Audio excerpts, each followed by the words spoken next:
জীবনে এমন একটা মানুষ থাকা দরকার যার কাছে নিজেকে খুচরো পয়সার মতো জমা করে রাখা যায়। অন্তত দিন শেষে মনের সব কথাগুলো কাউকে ভরসা করে বলা যায়। মানুষ কথা বলতে বলতে কখনো মরে যায় না। মানুষ ছটপট করে মরে যায় যখন সে কাউকে নিজের মনের কথাগুলো বলতে পারে না। মানুষ যতটা ডিপ্রেশনে ভোগে তার চেয়ে বেশি ভোগে একাকিত্বে। ডিপ্রেশন একটা সময় নিজে নিজে কাটিয়ে ওঠা যায়, কিন্তু একাকিত্ব কখনো নিজে নিজে কাটিয়ে ওঠা যায় না। একাকিত্ব দূর করার জন্য হলেও কাউকে দরকার পড়ে, যার কাছে সে নিজেকে ফিরে পাবে।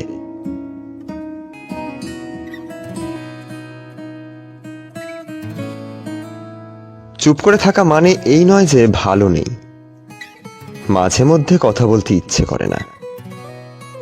কেউ একজন মন খারাপটুকু বুঝে নিক, একাকিত্বের ছায়া হোক, রাত জাগার কারণ হোক, শুধু নীরবতাটুকু ভেঙে না দিক, কথা না বলুক।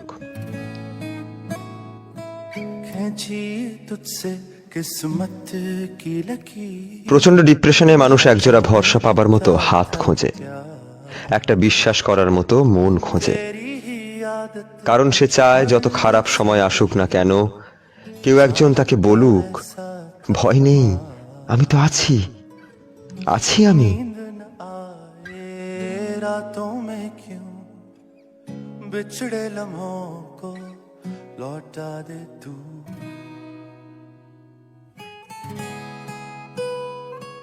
জীবনে একটা নিজের মানুষ থাকা খুব দরকার, যার সাথে অন্য কারোর যোগাযোগ থাকবে না, অন্য কারোর গল্প তাকে স্পর্শ করতে পারবে না।